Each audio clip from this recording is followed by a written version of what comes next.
CYC is a free channel that presents the Word of God for everyone. Your support will help us to continue the mission. Visit our website, cycnow.com. Even $1 will make a difference.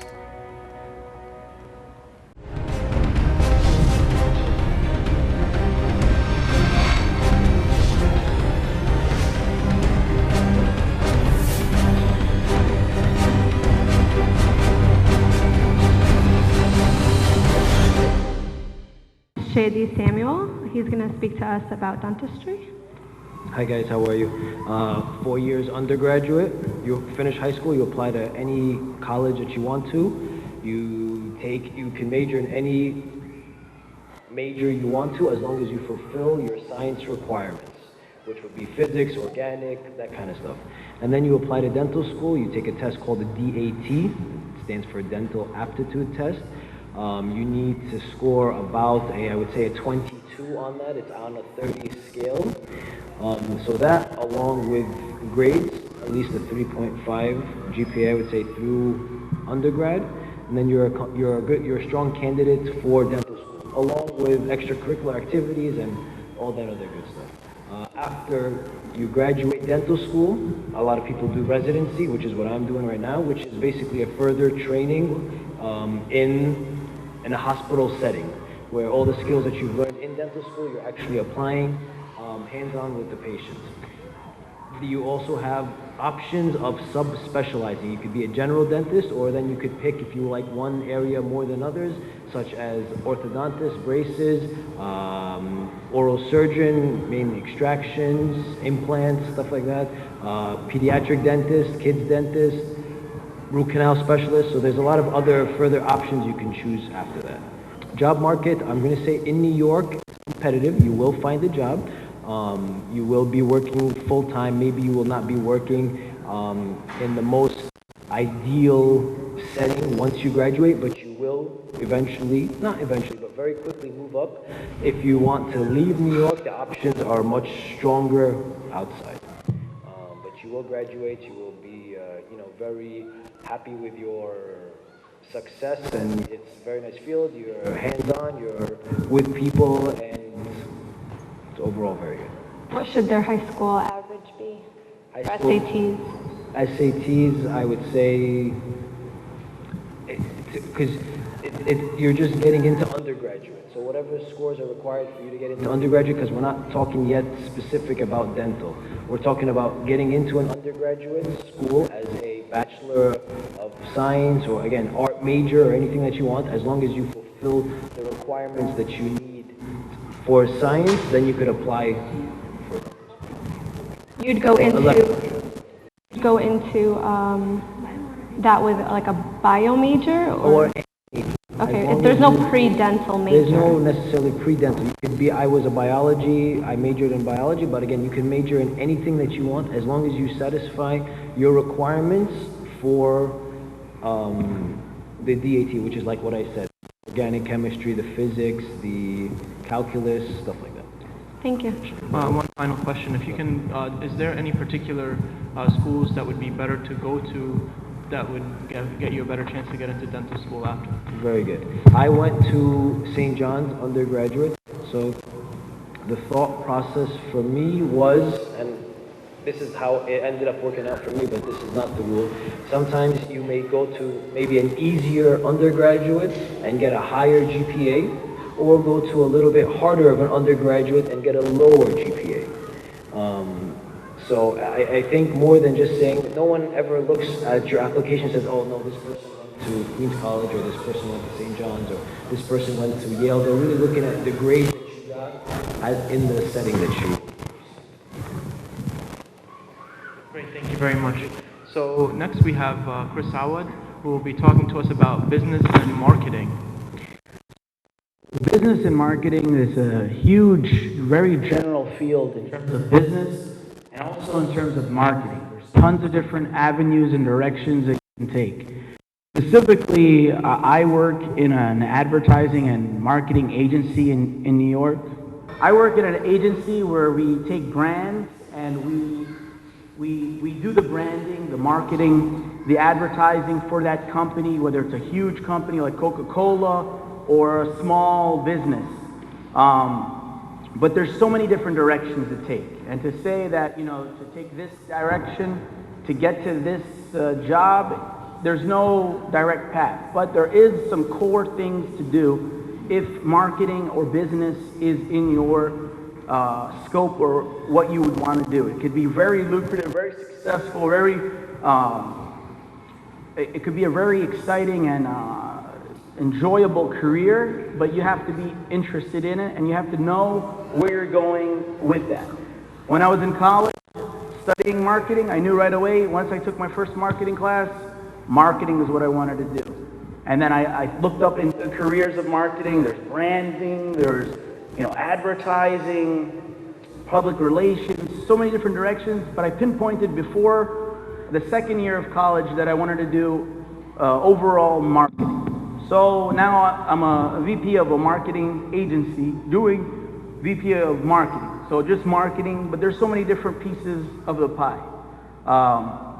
And with business, and we have another business panelist here, we'll talk about another aspect, but there's finance, there's accounting, there's many different directions, but the scope is really endless. There's a lot of different possibilities, but in college it's really important to know the direction and like the destination of where you'd like to go. Because if you say, oh, I'm going to do business, and then you graduate, but you're saying I want to do business, then you can, I know a lot of buddies that, they were in the same class as me, but they didn't have a direction.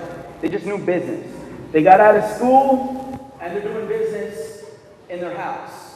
They're not doing anything else, because they didn't have a direction.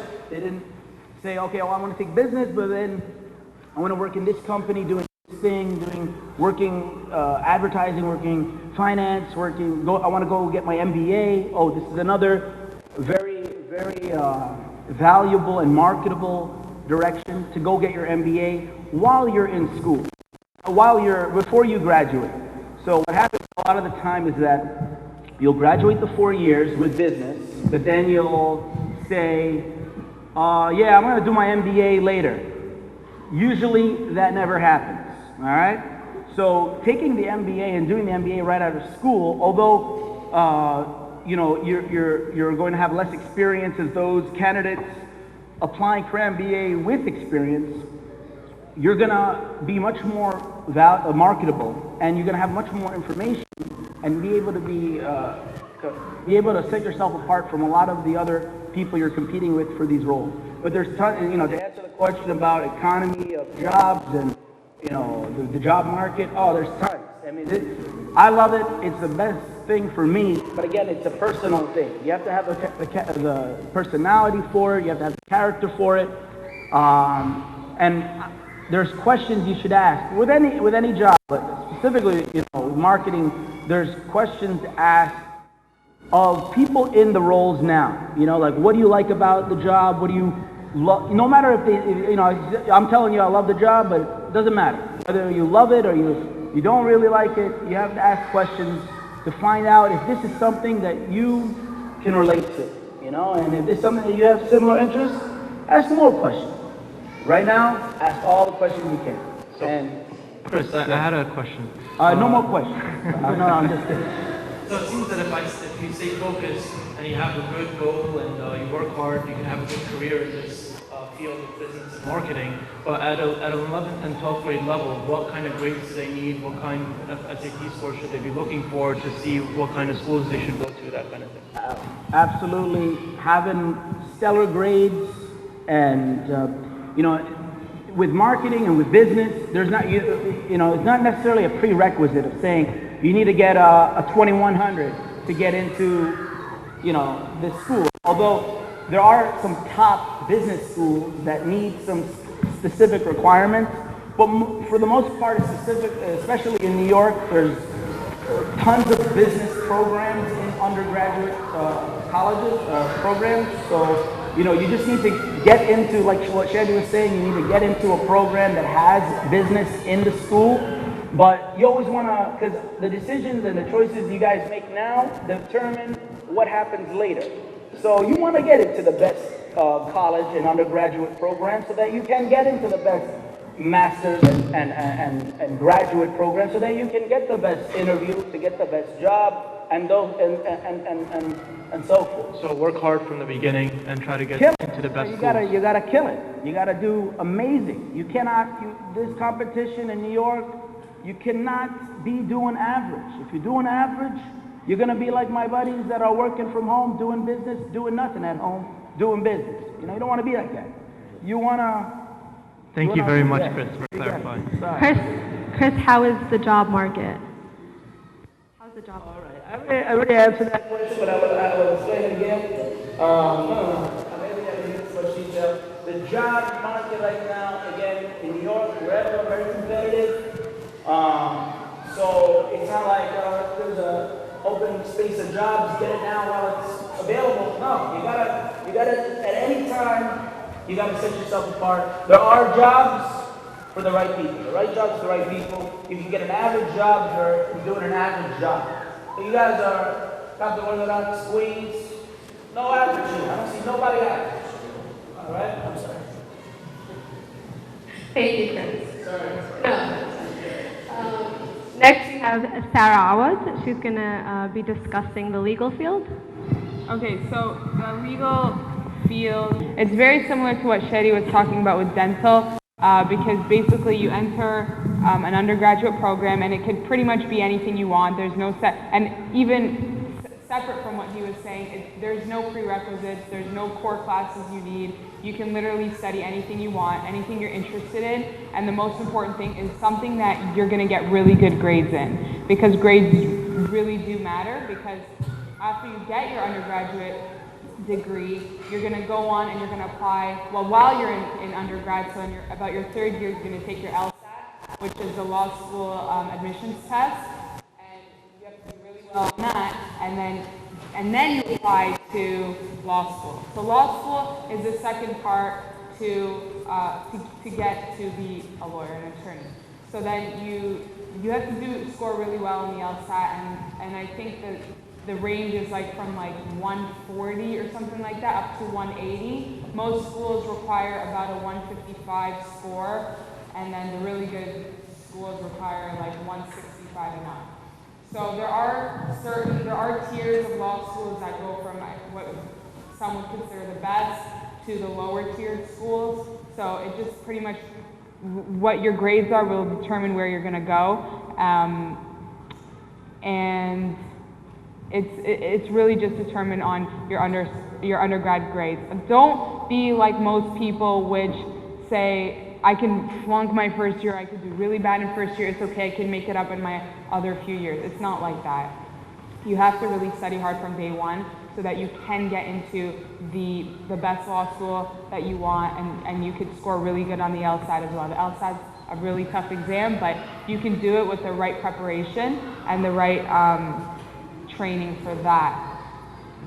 Can you tell us, is the study the same as the practice of law? The study is not really like the practice, actually. There's a lot, it's very different. The study of it is very theoretical, so it's like a lot of ideas and cases and things like that, but the practice is actually much different, and there's a lot of procedure involved, and you learn it as you go along, so it's pretty different. How's the job market? The job market is really bad, sorry to say, and sorry for those that really want to be lawyers. I mean, I don't want to discourage you against it, but right now the job market is no good in the legal field. I mean, yeah, it's tough. It is very tough. It's very competitive. I mean, you can definitely go to law school, get a job. There's no question you can do that, but you have to be really the right fit for that job. You have to work really hard in law school and get good grades. You have to have a lot of extracurricular training, so internships, externships. These are what employers are looking for, and you just have to have the right passion for it too. You can't just. Law school is really not one of those things where you study hard and then you graduate and you expect to find the job waiting for you. It's not like that. You really have to fight for it, especially in New York City. I think they admit like 25,000 attorneys in a year. So they're just pumping them out because there's so many schools, so many places you can go for law school, but then it's very competitive. So you can do it.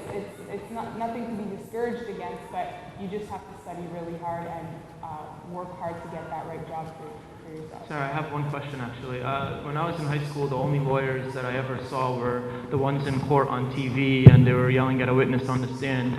Is that the only type of law, or are there other types of law? So that's a really good question. There are so many different types of law. There's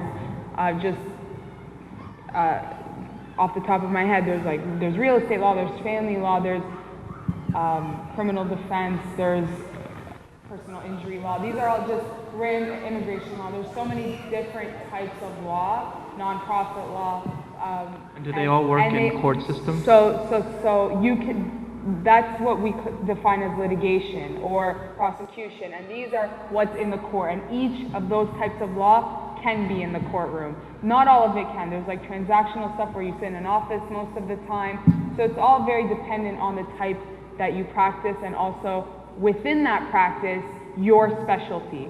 So law can be specialized down to its very core, like individual bits and pieces, and then there's non-traditional routes you can go after you go to law school. There's not only the traditional, like the family law, the immigration, the so on. You can do other types of practice like compliance work. You can do finance. You can do so many different kinds of things. You just got to find that specialty for yourself. And the more experience you do while you're in law school, and the more internships and volunteer work you do, the better advantage you will be at, because you're going to determine what you like and don't like. Thank you very much.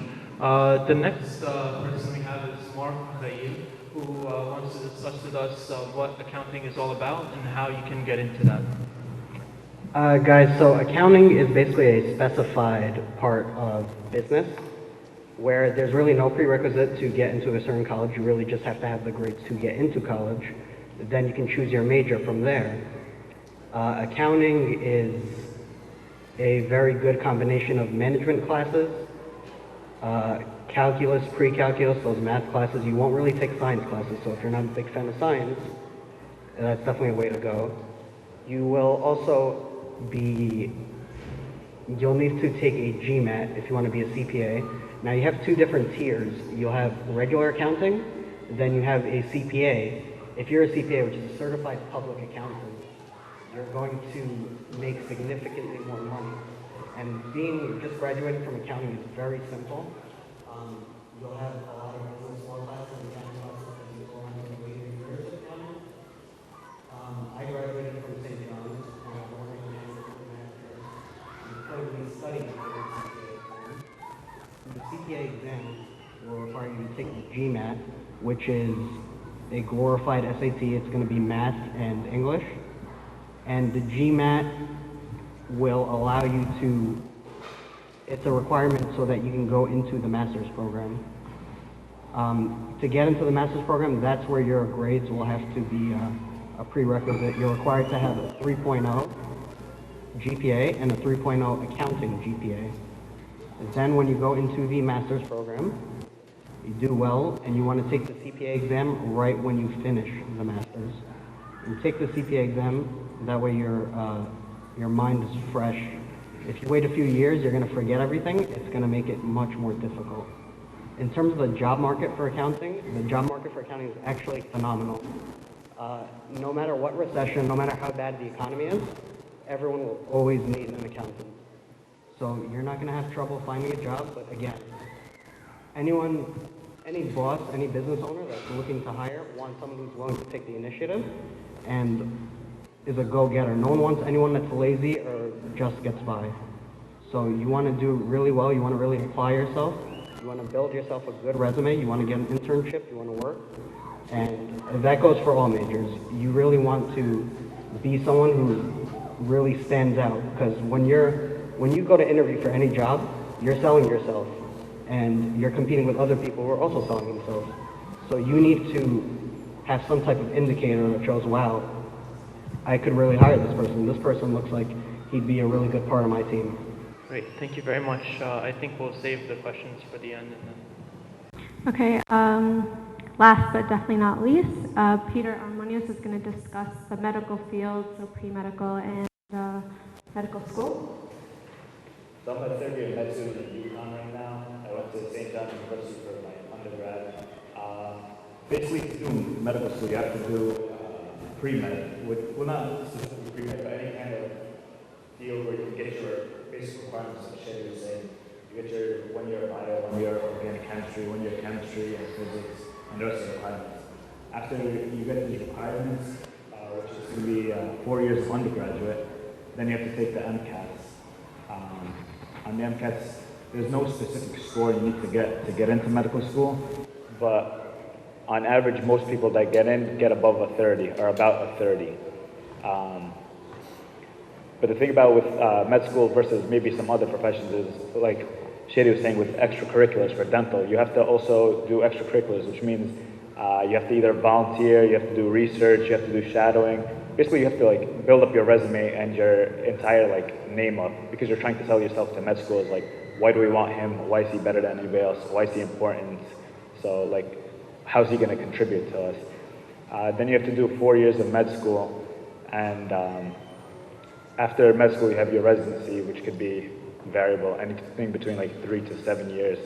But basically, the basic requirements is just, you have to just basically get into some kind of a college and then take the prerequisites that are required for med school. So just a couple of things.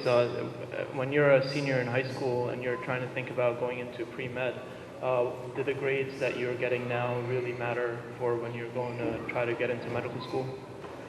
I mean, it doesn't specifically matter how you did in high school, but you just have to go to a college and do well enough in college and be prepared to work hard for a very, very long time. What kind of college grades do schools look for to take you into medical school? It's the same like pre-dental. So if you basically have to get at least a 3.5 GPA, which is somewhere around a B, I believe.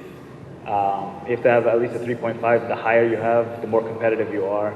And same thing with the MCATs. You need to get somewhere around a 30. The higher you have, the more competitive and more likely you are to get in. I think this is the same kind of question I asked for the dental, but do you have to go to a specific undergrad school that would make your chances of getting into med school better? I mean, I personally went to St. John's, and the reason why I kind of push on St. John's for other people is because other people that I know that went to CUNYs or to SUNYs or other places, their schooling is a lot harder, so it's a lot more work and harder to do well. And because they work a lot harder and they don't get as high grades, they aren't as competitive when they apply. And then on top of that, you don't have as much time to do extracurriculars, so you won't have time to volunteer and shadow and research. So on top of having lower grades, if you go to, like, let's say possibly Queens College or Stony Brook, you'll have possibly lower grades and not as much on your transfer. So it might be a little bit harder to get in. And I have friends that went to like NYU's, Columbia's, Cornell's, and everybody, as long as you're competitive, no matter where you go, you're going to get in. Great, thank you very much. Just because after commuting, you realize that there are perks to dorming. What do you see yourself enjoying doing? What are you good at? And then questions amongst people that you know. And the other big thing is it's very important to shadow. Be strong. And if you hold on to what you have inside of you, you guys will be good. It's better to be accepted in more than one place and have the decision in your hand than to be like, no, I'm just applying to 2 schools.